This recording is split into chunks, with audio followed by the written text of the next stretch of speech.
बालेश्वर भ्राम्यमाण अबकारी विभाग पक्षर सदर थाना कुरुड़ा ब्रिज निकट में चढ़ाऊ गोटे बोलेरो अन्य गोटे पिकअप भ्यान सह 3500 लिटर देशी मद जबत एसत 4 अभियुक्त गिरफ कर अबकारी विभाग।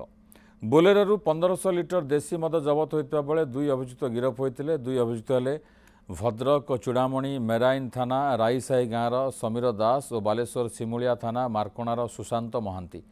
से भली पिकअप भ्यान 2000 लिटर देशी मद जबत सह 2 अभियुक्त गिरफ कर 2 अभियुक्त हेले बारिपदा भंजपुर थाना रघुनाथपुर एसके जमालुद्दीन और अन्य जड़े बिहार औरा थाना अंचल संजय कुमार।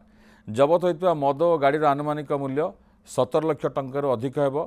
मद मयूरभंजरू बालेश्वर आसूला। कौन सूत्र खबर पाई जिला भ्राम्यमाण अबकारी विभाग चढ़ाऊ कर देशी मद जबत करने सह अभियुक्त मानक गिरफ करथिला।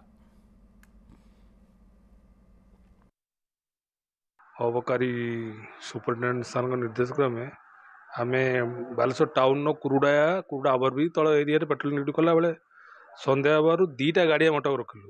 गोटे है पिकअप भैन टी इंट्रा पिकअप भैन एवं बोलेरो। आगे इंट्रा पिकअप भैन अटक रखिलु अटक रखी 2000 लिटर तादे मद चालाण होता। ये मद मयूरभंज जिला आड़ आसूला एवं बालेश्वर कौटी डिस्ट्रीब्यूट होता। आम से 2 जन को अटक रखीचु। आ बोलेरो जो आम अटकलु बोलेरो मध्य 1500 लिटर मद थिला देशी मद एवं से सुशांत महांती दीपू एवं समीर कुमार दास 2 जन व्यक्ति को आम अटक रखी। टोटाली आम 4 जन व्यक्ति को अटक रखीचु।